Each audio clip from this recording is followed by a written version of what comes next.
What's up, everybody? It's your girl Kiwan, and I am back with Married to Medicine Season 12, Episode 6, All in the Family. Before I start, I'll make sure you like, comment, subscribe, click the notification bell button so you can be updated on every video I drop. Make sure y'all like the videos so I can stay in the algorithm. All right?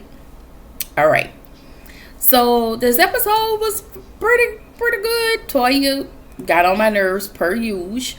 I think she was really just doing way too much. We really didn't need all the extra because it was actually, for me, it was actually pretty good.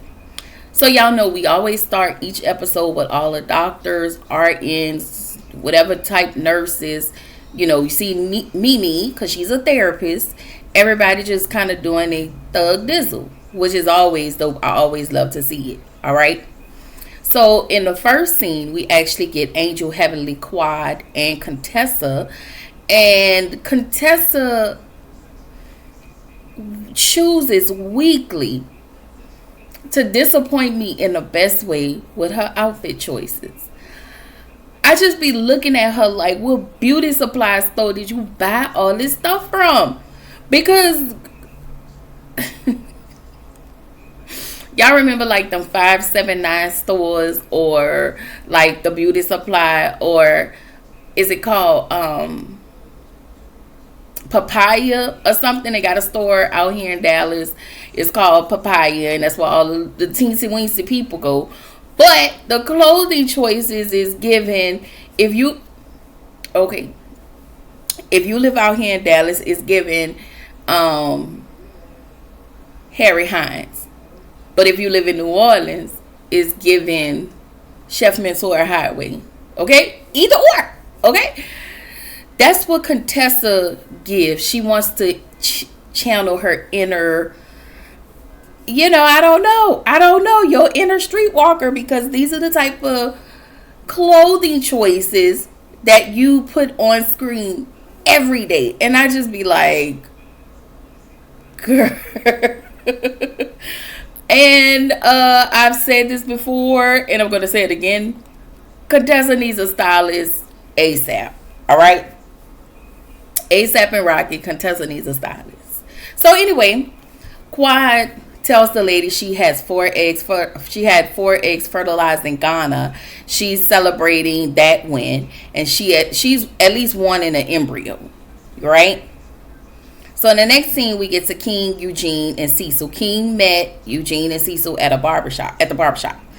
And he tells the guys how the IVF journey is going. He said them going back and forward to Ghana has taken him time away from his daughter and his job, etc., etc. He also went on to say that he has to start all over, and then also catering to Quad's needs, but while neglecting his own. So Cecil tells him, we see you supporting her on her journey. Anyway, King tells the guys how he's been putting his own needs to the side. And Cecil says to him, if you voice your needs, then you will be considered selfish. And I'm looking at Cecil like, are you projecting? But fine. I get what Cecil is trying to say. So King is telling Quad in their confessional how he has to support her and how he has to be there for her.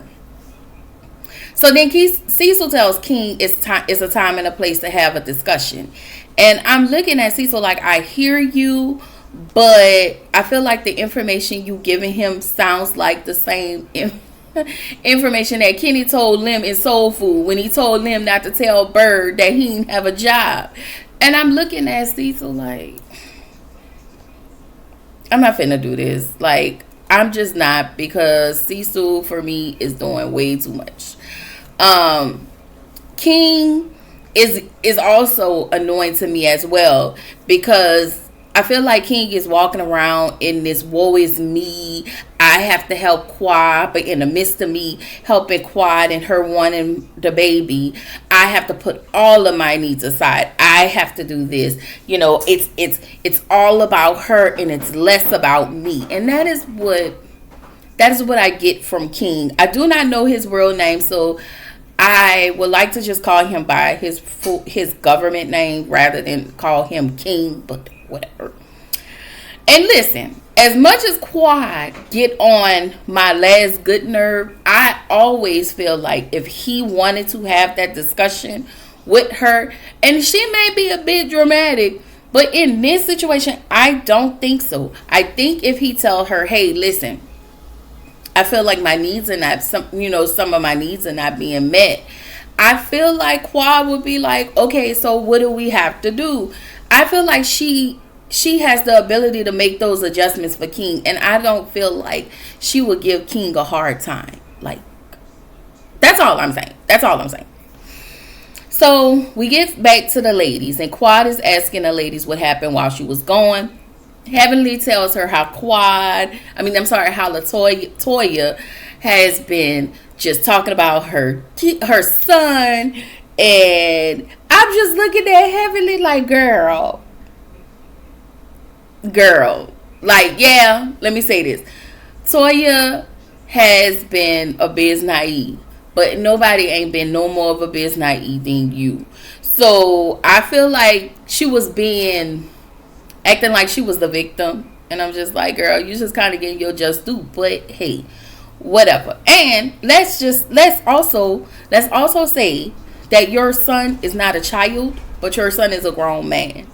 And again, just like you came for people and their families or whatever, all of the stuff you've done over the years, guess what? It's your turn. It's your turn. Your turn. I don't know. So Contessa asks Heavenly, I wonder if Simone looked up the information about your son. Why are we even talking about this?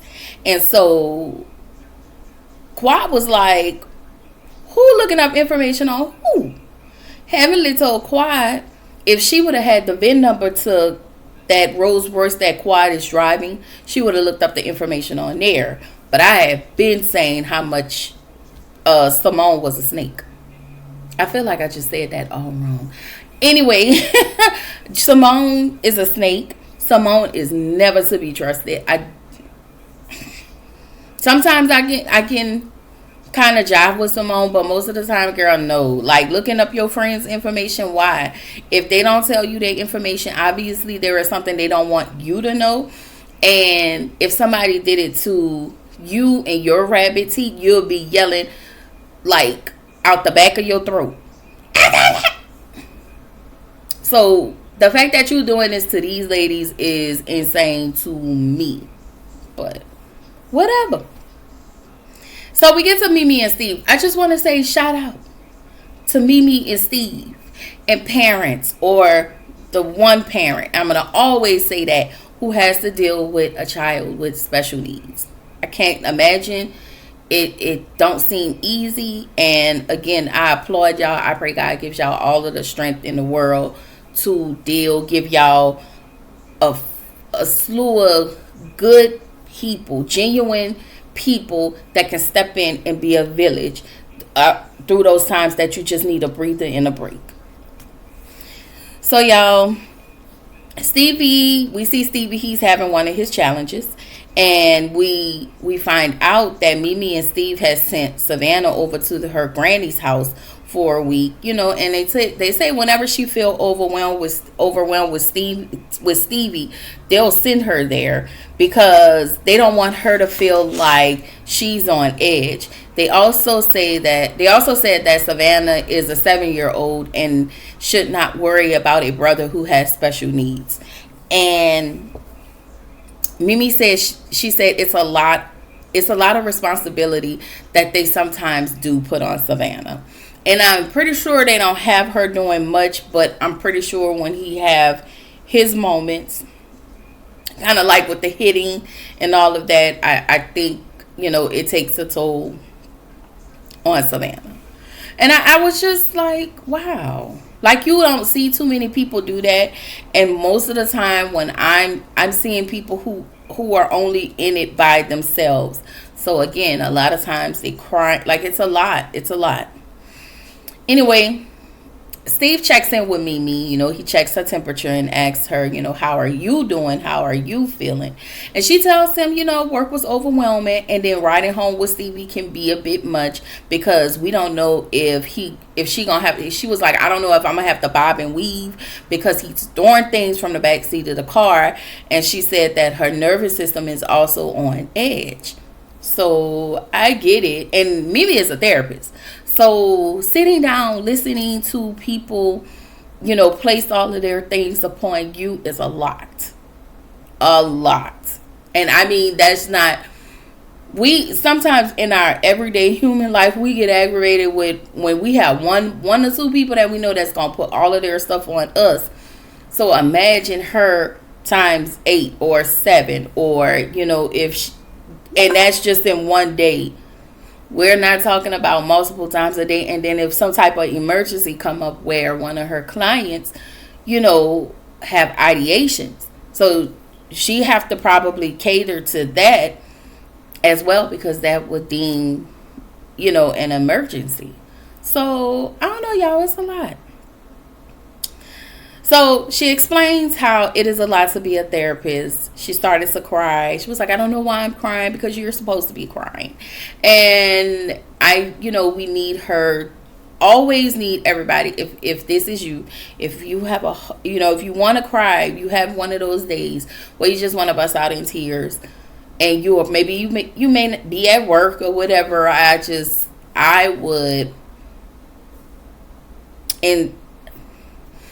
would say to you to get to a corner, find a space, go to your car. If you're home, just cry, just let it go.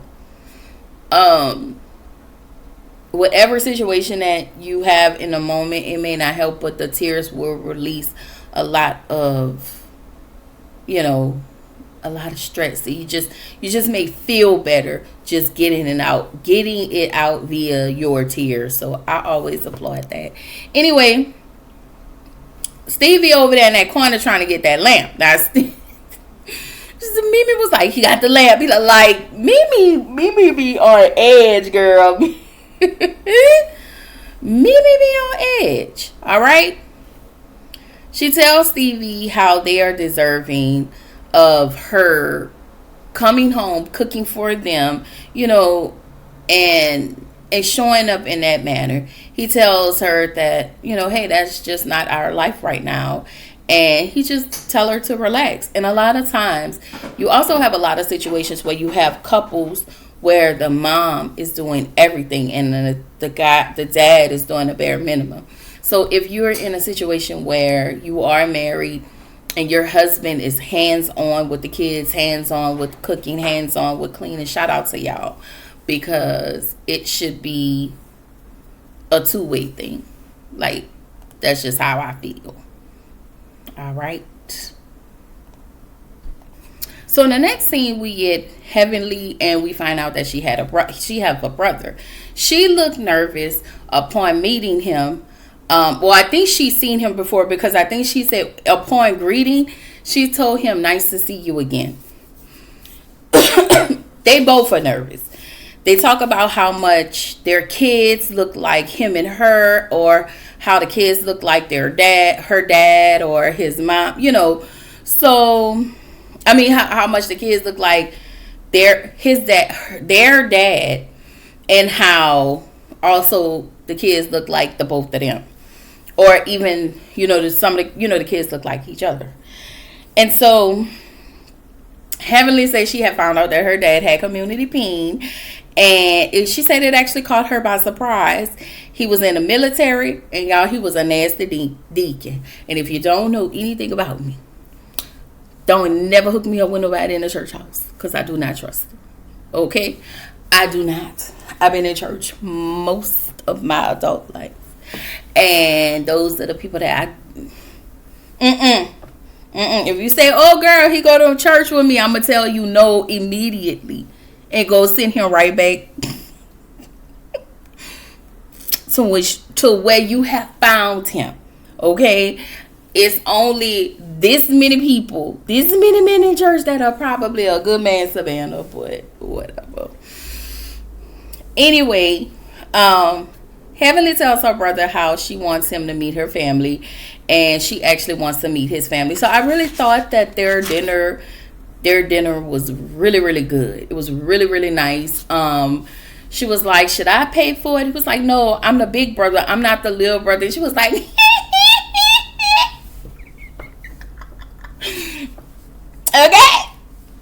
That laugh, y'all, that laugh. I got it now. I learned how to do it, okay? Anyway, so everybody's just preparing for the family reunion. And there's a mac and cheese contest that Heavenly's cooking. Cecil, Ashton. Shout out to Ashton, because Ashton really needs to be in somebody cooking school once he graduates. If he doesn't, it's just probably like a passion that he has just to kind of cook. But yeah, he will make a great chef. Like, I can see him just, you know how a lot of chefs go out and they come to your house, and I could see that for Ashton, okay? And so, I did say Cecil. So Heavenly is home cooking mac and cheese. She asked Jackie how to cook mac and cheese, and I was like, I ain't never seen Jackie cook. Like, Jackie eat fruits and vegetables, and that's good for her. Like, I don't know. I think Jackie be eating tofurkey or whatever that is. Tofurkey. I don't know. Yeah. I don't know. And they eat Subway. But I don't think I ever seen Jackie cook. Okay? I don't know. So Cecil said he's been cooking his mac and cheese. Has been in his family all the way from Marshall, Texas. Shout out to Marshall, Texas. And he said it's been in his family for 75 years. Okay? You can't get no better than history. Okay? History of mac and cheese. Alright? So Ashton is cooking mac and cheese, and he's making like a roux for the cheese. Like, it's just, okay, Ashton. I was like, okay. So Simone talks to Cecil. She just kind of slide in this conversation, and she tells him, she don't feel appreciated. Nobody has asked to take the load off of her plate. Simone said, I don't give a F about nobody who don't give a F about me. And she was talking about the people in her house. So Cecil tells her he take a lot off of her plate. She said, I know that. I'm not talking about that, but I'm specifically talking about the boys. And Cecil is still trying to talk about other things. And it's like, Cecil, she's not talking about that. She's not talking about that. She's talking about those boys. So anyway, we get to the family reunion. Nice. Everybody from the cast had to bring their family. So it was a big turnout. Contessa couldn't come because her daughter was in a pageant, and I wasn't mad at that. I thought it was really nice. And then Heavenly asked, so Damon and Zachary arrived. I believe that was Zachary. And she asked Zachary if he talked to Damon Jr., and he was like, about 2 weeks ago, asked was he coming. I don't think he's going to show up. But we did see Alora. She is so cute. Okay, look, Alora always looked like a Bratz doll to me. She's so cute. Anyway, Toya asked Heavenly if her other son, was coming or something. And I'm just looking at Toya like, girl, shut up. Like, why? Like, it's like Toya can't sleep unless she got bullshit coming out of her mouth. Like, none of what her behavior at this event today was childish. It was annoying. It was just seemed too much. Like, we don't always have to have drama, and you don't always have to bring drama, and you don't always have to be production's puppet. You don't always have to do that, but you do. So Toya sees King. Everybody see King and Quad get out the car. Toya is talking about King and Quad pulling up in a Ferrari. Quad, I don't know, just yeah, like, okay. Y'all, so sorry. So Angel and her family show up. Oh, so in Quad, first of all, when I saw Quad and King, I just thought it was Quad and King. When Heavenly pointed out, Quad brought like a whole bunch of family. And I was looking like, God, no. Like, everybody brought a whole group of people. So it was really a good turn. It had to be over about 60 or 70 people. Like, it was a really good turnout for a nice family event, for nothing to just pop off. And for the first time in a long time, I was really okay with nothing crazy popping off. Like, Toya could have just chilled and everything else would have been good. I think we as viewers could have really enjoyed that. But because we just, it was a family event. So Angel comes, and she comes with her family, and Miles, little Miles, y'all know Miles is the one that got that Tesla from his mama. Miles was the one who was like, the white kids get to do this, why we gotta struggle? Yeah, the one we wanted to punch and snatch. Miles. So he saw Angel. He gonna ask, I hope y'all caught it, but if y'all didn't, I did. He asked his mama, who she married to. Sir, not you. No, not you. That lady needs a man. You are a child. Okay, you are a child. Okay, you trying to fight your mama to pay for your college tuition. You don't even know how to pay a credit. You don't even want to pay a credit card bill. Your mama still pays your bills. Don't ask nothing about this lady over here. Okay, I think he was a little smitten by Angel, but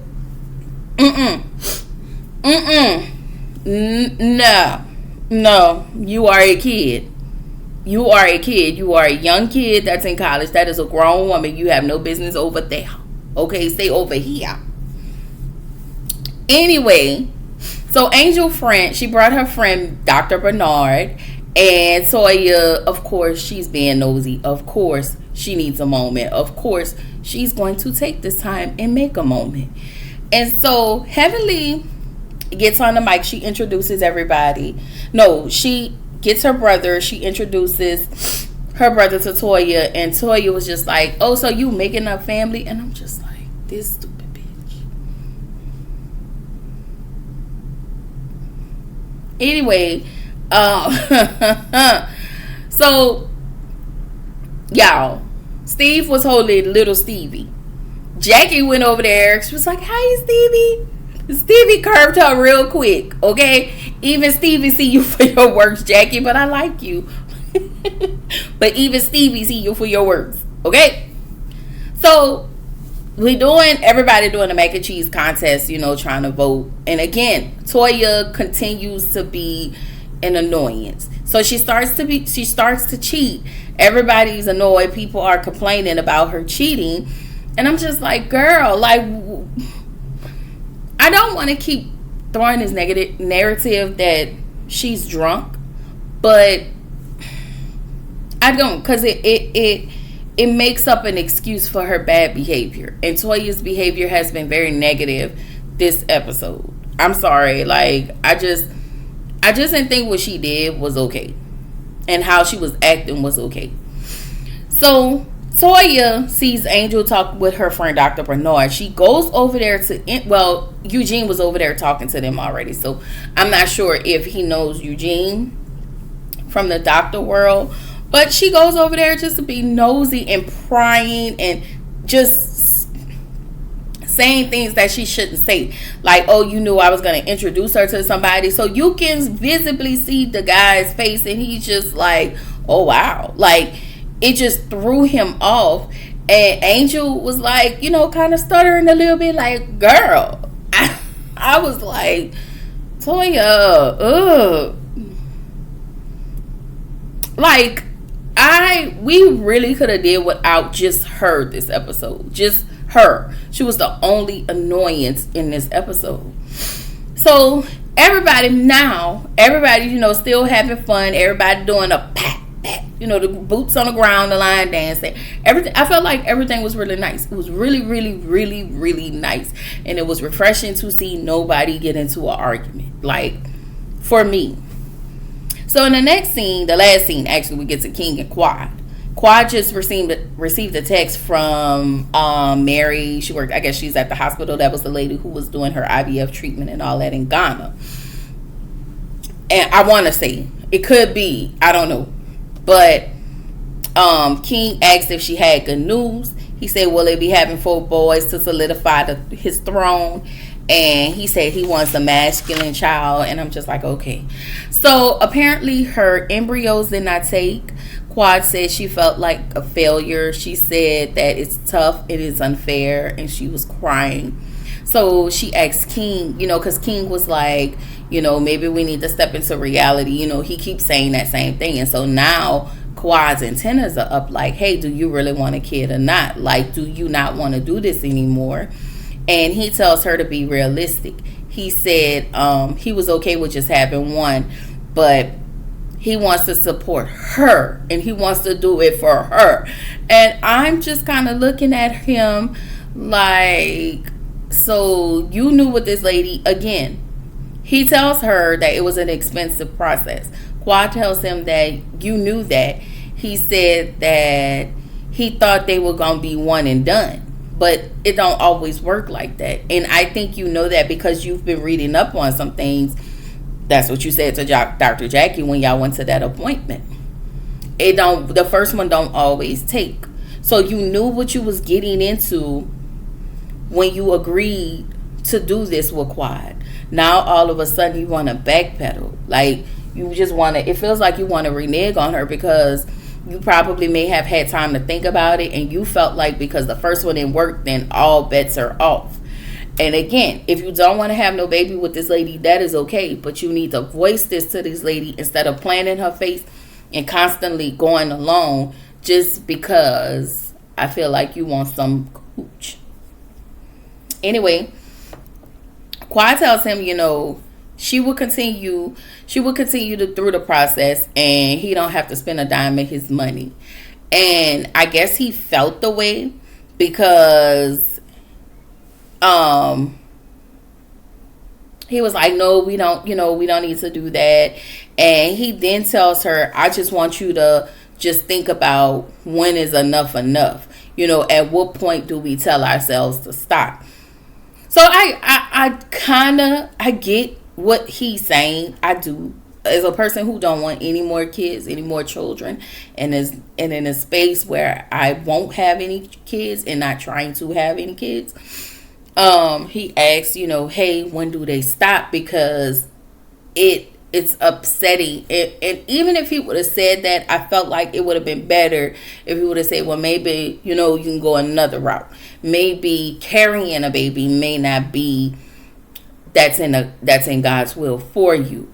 I just feel like God's will is not for you to have a baby for him.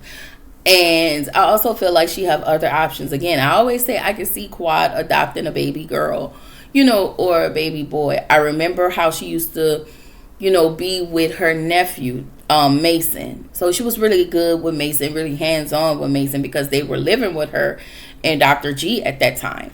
And even after Mason, her mom, they all were living with her again, I think a couple like 3 seasons ago. So I can see Quad adopting a baby. She started to cry and she's telling me, hey, please don't do this to me. And this where the episode ended. Yeah, I just don't like the fact that she's sitting there begging him for a kid. And that's a whole no for me. All right.